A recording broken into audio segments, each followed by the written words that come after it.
Oi, eu sou a Juliana, tecnóloga. Eu tô aqui no SEMA desde 2017 e eu vou falar um pouquinho para vocês hoje sobre a biometria. Começando aqui com o Ocuscan, tá? Ele é uma biometria ultrassônica. Nós fazemos no modo de imersão. É um aparelho que não é mais comercializado, porém ele é muito bom e muito usado ainda em diversos locais. E vamos falar um pouquinho das particularidades dele, do modo de realizar, da anamnese, do modo de calcular, imprimir, falar um pouco sobre o aparelho da biometria ultrassônica. Esse é o aparelho Ocuscan. Quando ele liga, ele já inicia nessa tela. Aqui nós temos a parte de biometria, então a sonda, né, é colocada aqui atrás, essa sonda, né, ela é encaixada aqui nessa cuba, né, que é o Prager Shell, então ela é colocada aqui assim, só de uma forma bem delicada, só dada uma voltinha aqui, só até prender aqui a sonda, não pode apertar, senão quebra a cuba e a sonda. Aqui é colocado só um extensor e uma seringa com soro. Então, nessa tela, nós temos aqui o olho, né? Olho direito, o olho esquerdo, para a realização da biometria. Nesta tela, nós temos o nome do paciente, né? Aqui no novo paciente, conseguimos cadastrar o nome tudo certinho.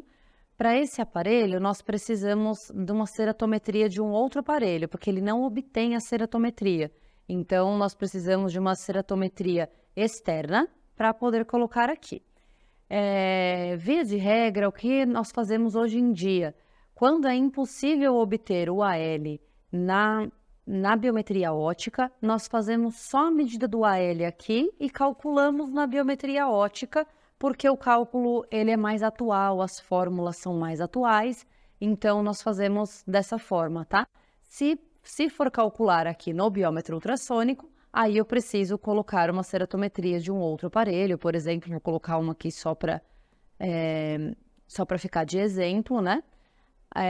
Para depois fazer o cálculo dali. O paciente, a gente cadastra aqui, né? Aqui também conseguimos colocar o número dele, o número, né, do SAMI, número do SUS, enfim. Aqui nós temos que informar se o paciente é fásico, afásico ou pseudofásico. Pseudofásico, da mesma forma, nós usamos também esse acrílico.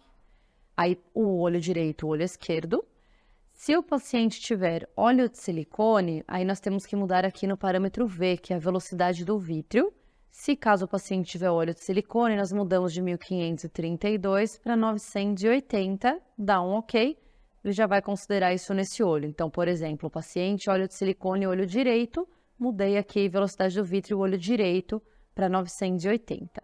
Mudando nessa tela, não precisa se preocupar. Se por um acaso eu colocar um novo paciente, ele vai voltar para o 1532, não precisa alterar para o próximo. Eu vou falar um pouco agora do que nós precisamos saber do paciente antes de realizar a biometria. Então, o que é importante sabermos? Então, primeira coisa, principalmente para a biometria ótica, o paciente precisa estar 72 horas no mínimo sem a lente de contato, porque como nós medimos a ceratometria, é importante que ele esteja sem a lente de contato há algum tempo para que não dê alterações no cálculo. Nós precisamos saber também as cirurgias anteriores que o paciente realizou nos olhos. Então, principalmente paciente com óleo de silicone, porque precisamos mudar os parâmetros do aparelho. Então, paciente que fez cirurgia de retina está com óleo de silicone, precisamos alterar. Paciente pseudofásico, também precisamos alterar o parâmetro. Paciente afásico, também. Precisamos saber tudo antes para poder já fazer a biometria corretamente. Paciente que fez cirurgia de retina, mas que colocou o gás, não precisa alterar parâmetro nenhum no aparelho. Outra coisa é que o ideal é fazer a biometria sem a dilatação. Por quê? Porque a câmara anterior, o tamanho da câmara anterior, ele pode sofrer alteração com a dilatação. Então, principalmente se o paciente for colocar lentes multifocais, de foco estendido, isso pode fazer diferença no cálculo. Normalmente, para lentes assim, esféricas, MA60C, por exemplo, não faz tanta diferença, mas para uma lente premium, uma lente diferente, uma lente diferenciada, é ideal que o paciente não esteja dilatado para que não ocorra essa mudança no tamanho da câmara anterior. Da anamnese também fazem parte as cirurgias refrativas. Então, eu preciso saber se o paciente fez cirurgia refrativa anterior e qual foi o tipo de cirurgia. Se foi LASIK, PRK, RK, se foi hipermetrópico, miópico, porque tudo isso eu preciso informar na hora do cálculo, porque senão eu tenho diferenças de lente, né? Diferença de medida. Então, se eu informar a cirurgia errada ou não informar a cirurgia, isso vai me trazer um erro refracional pós-operatório. Então, para realizar aqui essa parte, nós estamos realizando o olho esquerdo, tá? Então, vou pingar uma gotinha aqui de anestésico. Aqui a sonda, nós podemos higienizar com arco.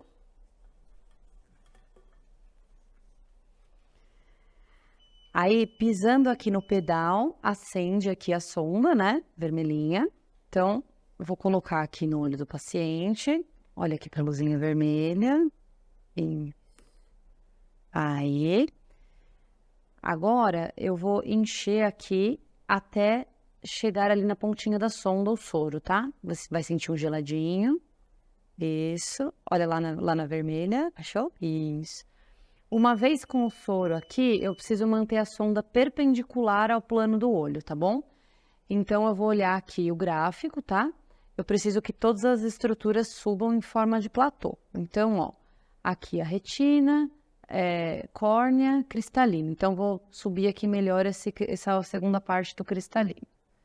Calma, você consegue olhar bem ali, né? Isso, perfeito. Então, o paciente olhando bem ali na luzinha, vou soltar meu pé. Quando eu solto o pé, ele já começa a pegar os gráficos. Pegou todos os gráficos, posso tirar a sonda aqui. Eu geralmente escorro aqui o líquido pelo cantinho, depois tiro, tá? Então, aqui já foram pegas as 10 medidas, tá bom? Então, uma vez realizadas as medidas, nós vamos editar todas elas, tá? Então, primeiramente, nós vamos escolher a medida que tem o gráfico melhor. Então, nós vamos escolher aqui, todas as estruturas estão com platô ali, e a estrutura em que a retina ficou o pico totalmente reto até o fim. Então, ele não tem nenhuma partezinha quebrada, nenhuma parte irregular. Ele ficou reto de cima até embaixo. Então, esse é um gráfico ideal. Então, para editar o gráfico, eu vou clicar nele. Vou aumentar aqui para começar a editar. Antes disso, vou só falar um pouquinho do que é cada pico. Então, o C1 é anterior da córnea, o C2 posterior da córnea, L1 anterior do cristalino, L2 posterior do cristalino e o R a retina, tá? O correto é que os picos posteriores, que são o C2 e o L2, eles fiquem o mais para trás no pico possível, para que eles não desconsiderem nenhuma parte da estrutura.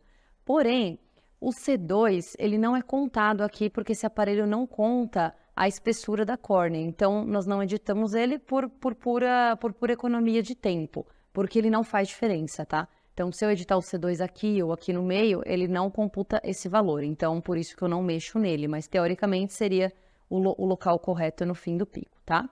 Então, aumentando aqui, começando pelo C1, já tá no lugar certo. C2, o local correto é só aqui no próximo, tá? Ó, então, C1. C2, o local correto seria aqui, tá? Mas não precisa editar por conta de tempo mesmo. O L1, né? O início do pico, tá certinho. O L2 seria aqui no fim do pico, tá? E a retina ali no último platô. Olhando o gráfico assim de novo um pouquinho menor, eu vejo que o L2 ele tá mais ali para trás do pico como deve ser. Isso eu vou fazer em todas as outras medidas, tá vendo? Até essa daqui ele editou o lugar errado, eu coloco para o lugarzinho certo, mantendo essa mesma lógica, tá bom?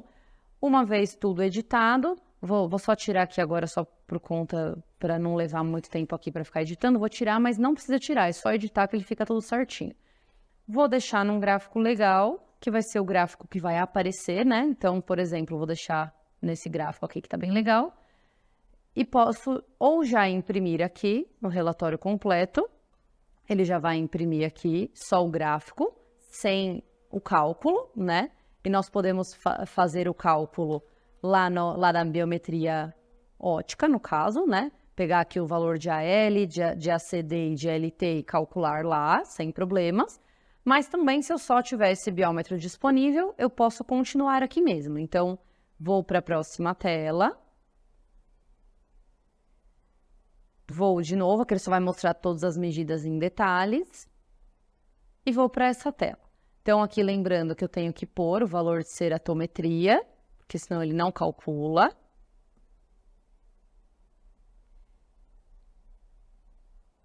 E aí ele vai fazer o cálculo das lentes. Aqui nós vamos usar as lentes de acordo com o AL, tá?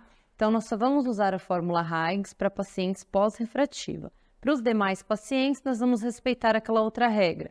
Abaixo de 22 de AL, fórmula Hoffer-Kill. De 22 a 25, usamos a Holliday. Maior que 25, a SRKT. Então, aqui eu mudo a lente, né? Se eu quiser, essas são as lentes cadastradas aqui no aparelho. E aqui eu mudo a fórmula. Então, por exemplo, um olho de 23, 29, no nosso caso aqui, seria a Holliday, né? Mudo todas aqui para Holliday.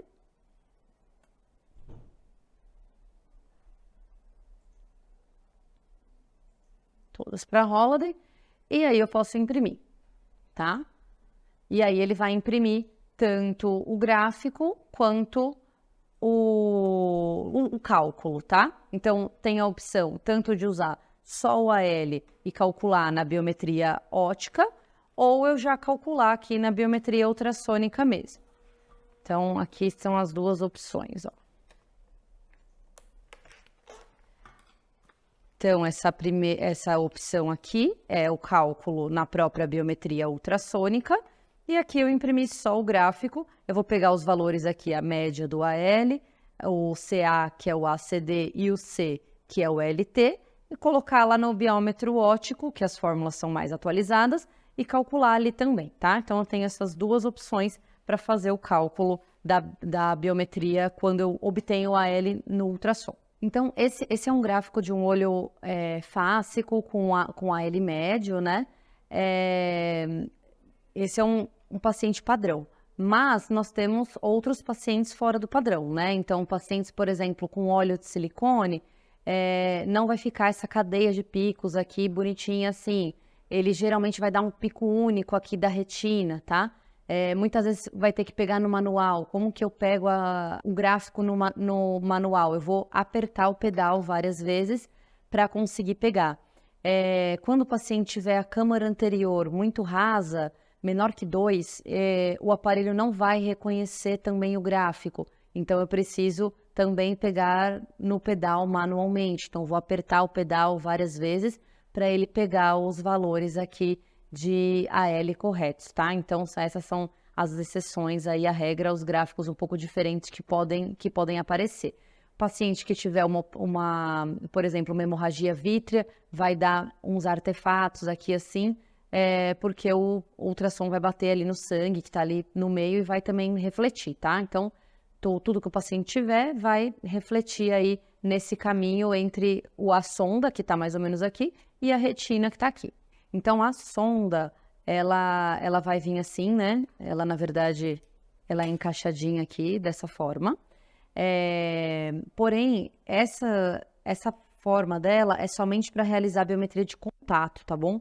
Então, como nós utilizamos imersão, nós não utilizamos essa parte, porque ela é um material metálico aqui. Se nós utilizamos esse material metálico, ele começa a enferrujar com o soro, então nós não podemos utilizar. Então, vamos correr essa parte para o fim do fio, né? Ligar ele aqui atrás, ele só serve em um local, tá? Então, só fazer o encaixe ali. Então, temos a sonda. Lembrando que esse fio, ele é extremamente fino e sensível. Então, tomar muito cuidado aqui com essa parte mais fina, com o fio, para não prender ele em algum lugar, a sonda não cair no chão. E, como eu já falei antes, na hora de colocar aqui, somente colocar a sonda, né? E delicadamente apertar um pouquinho aqui até que ela fique firme. Não precisa ser forte, é só mesmo para ela não cair. Então, tomando bastante cuidado, porque essas partes são muito delicadas, tanto esse conector aqui quanto o fio. Então, tomar cuidado para ele não ficar enroscado, dobrado, nada em cima, para poder conservar tanto a cuba quanto a sonda e os fios.